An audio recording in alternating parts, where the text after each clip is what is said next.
The phone call was logged at 11:47 p.m., and what Jennifer Thompson uttered next would forever alter her destiny. On September 28th, Jennifer Thompson contacted authorities to report her husband, David Harris, missing. The vanishing of David Harris, a Utah father and husband, and the apprehension of his affluent wife, Jennifer Thompson, for first-degree murder. Jan in our home before and, breaking bread with them. And then it turned out she's responsible for his death. It was shocking, frankly. Hi everyone, my name is Sophie, and today we're going to examine another tragic incident. Jennifer Thompson and David Harris seem to have it all. Residing in their million-dollar residence in Cottonwood Heights, Utah, they appeared to be the ideal family. A committed military husband and a nurturing mother raising their 3 children, aged 11, 7, and 5. David, 51, was a respected member of the Utah National Guard's 19th Special Forces Group, a Green Beret who had served his country with distinction for over a decade. His fellow soldiers described him as brilliant, reliable, and someone you could always count on for answers. Jennifer, 42, was seen as a devoted mother and supportive military wife. Many of David's friends described her as nice, kind of a homebody. The family lived quietly in their upscale neighborhood, and to the outside world, everything seemed normal. But beneath the surface of this seemingly perfect marriage, cracks had begun to form months earlier.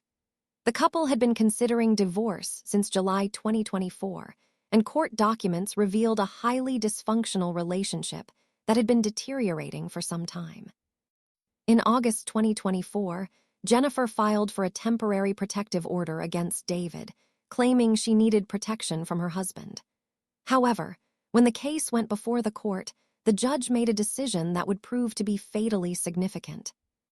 3rd District Commissioner Russell Hayes examined the evidence Jennifer presented and found that the videos she submitted actually showed her as unafraid and equally confrontational toward him. The commissioner noted that text messages from Jennifer to David were repeatedly berating, belittling, and demeaning, if not outright attempting to goad him into a violent response. On September 16, 2024, just days before the tragedy that would shatter their family forever, Commissioner Hayes dismissed the protective order, ruling that no abuse had occurred. He wrote something that now seems hauntingly prophetic. The conduct of the parties over the past several months is representative of a highly dysfunctional marriage, bringing out the worst in the parties. Clearly suggestive that an action for divorce should have been filed long before reaching the current state of affairs. What the commissioner didn't know was that Jennifer had already made a decision that would ensure divorce proceedings would never be necessary. In the weeks leading up to September 2024, David's behavior began to change dramatically.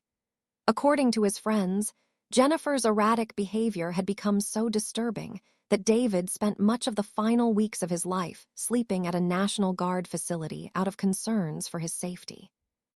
In one of his last conversations with his longtime friend, retired Utah National Guardsman Kevin Davis, David had really come to the conclusion that a divorce needed to happen. It is time to move on. But David never got the chance to move on. What David didn't fully realize was that Jennifer had been living a double life. She was having an affair with another man, someone who would later become the key to unraveling the entire case. This wasn't just a casual fling. It was an intense relationship that consumed Jennifer's thoughts and emotions.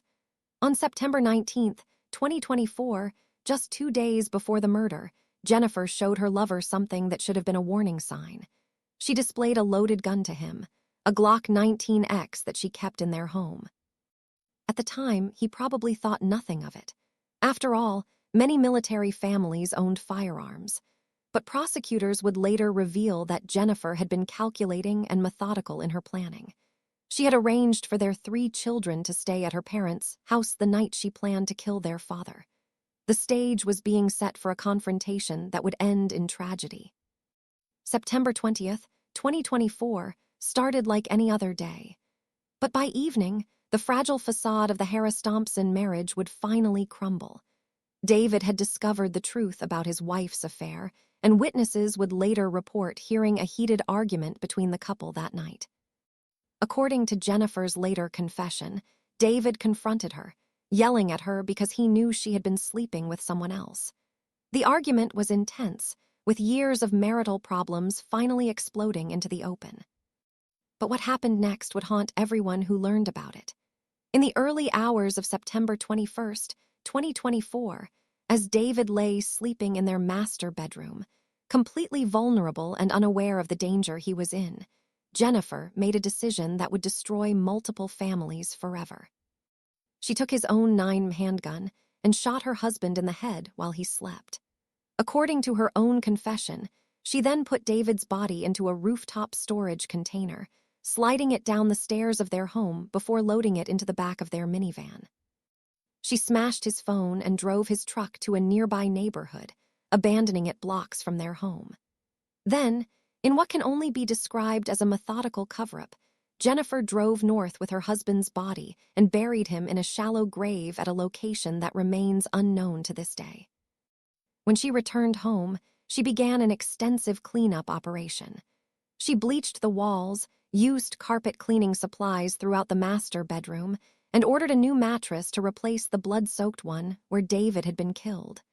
The mattress arrived just 2 days later.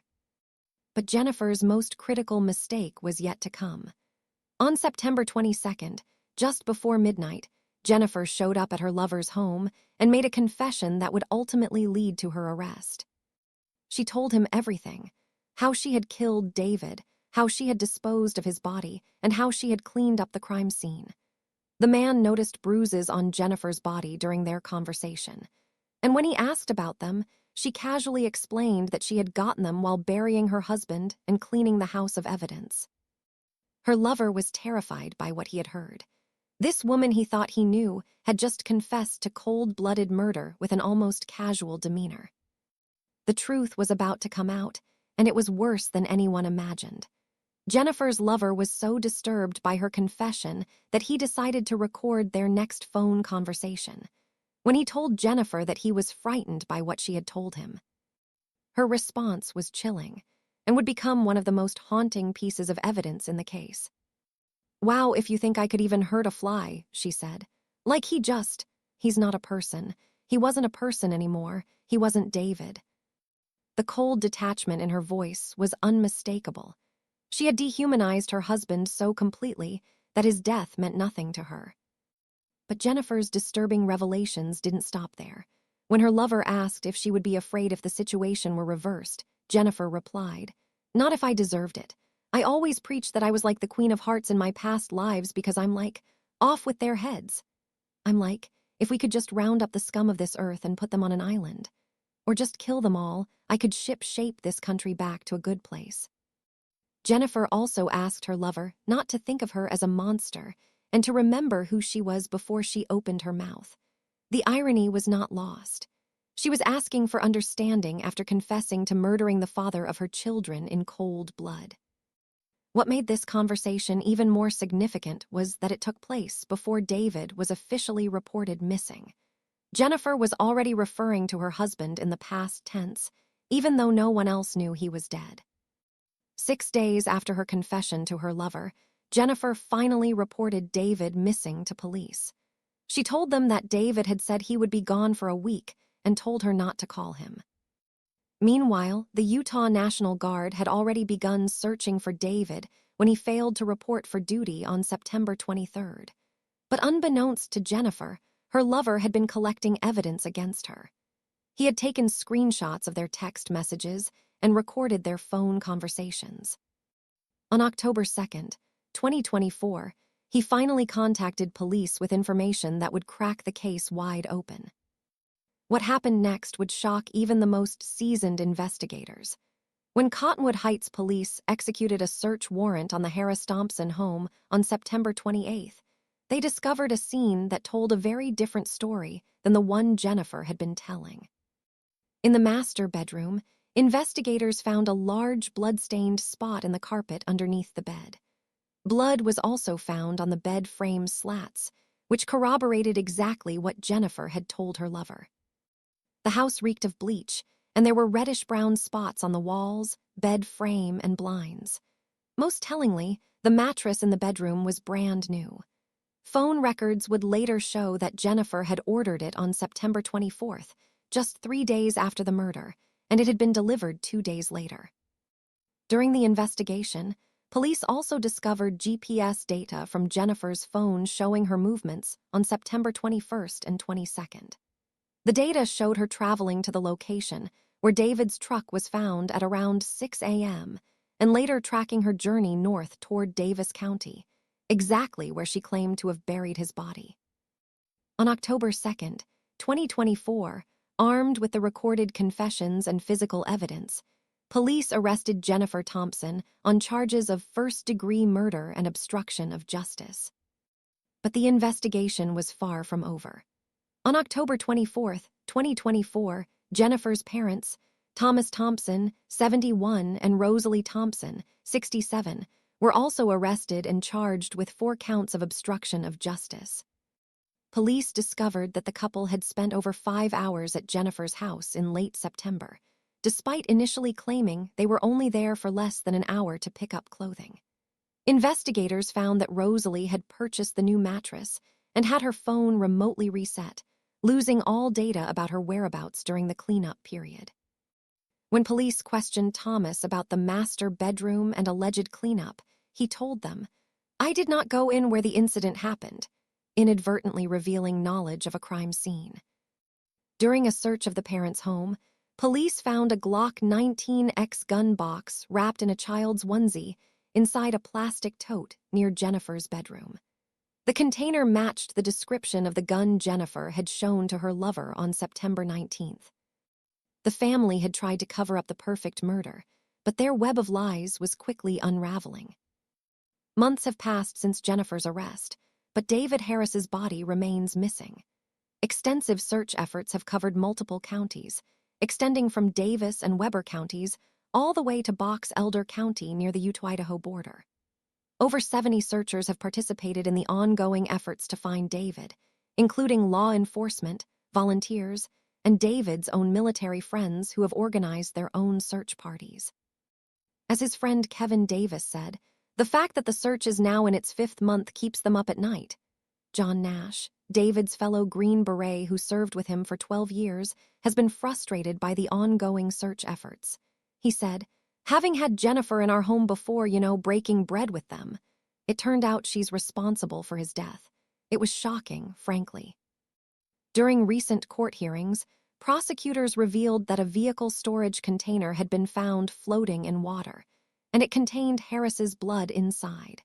This discovery provided additional physical evidence linking Jennifer to the crime, but David's body still hasn't been recovered. The search continues to expand across northern Utah as investigators follow every lead, hoping to finally bring David home to his family. They were about to discover a secret Jennifer had hoped would never see the light of day. Jennifer Thompson has pleaded not guilty to all charges against her.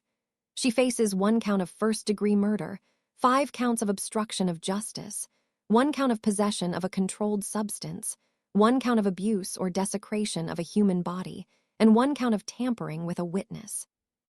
During her bail hearing, prosecutors argued that Jennifer posed a significant danger to the community and to the integrity of the investigation. They revealed that she had told her lover she would shoot herself before going to jail, demonstrating both her desperation and potential for further violence. The judge sided with prosecutors and denied Jennifer's request for bail, noting that she posed a risk to the community. She remains in custody at the Salt Lake County Jail. Adding another layer of complexity to the case is the question of David's $500,000 Credential life insurance policy, with Jennifer named as the beneficiary. With Jennifer facing murder charges and David's body still missing, Credential has asked the court to determine who should receive the money. Jennifer's trial is scheduled to begin on December 8, 2025, and is expected to last 8 days.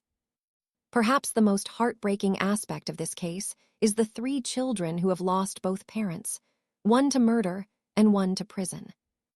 David Harris's family has released a statement through their victim representative saying, "We are hopeful that we will find David soon, or that Jennifer or someone will come forward with the location of his body, so we can properly lay him to rest." The prosecution's theory is straightforward but chilling.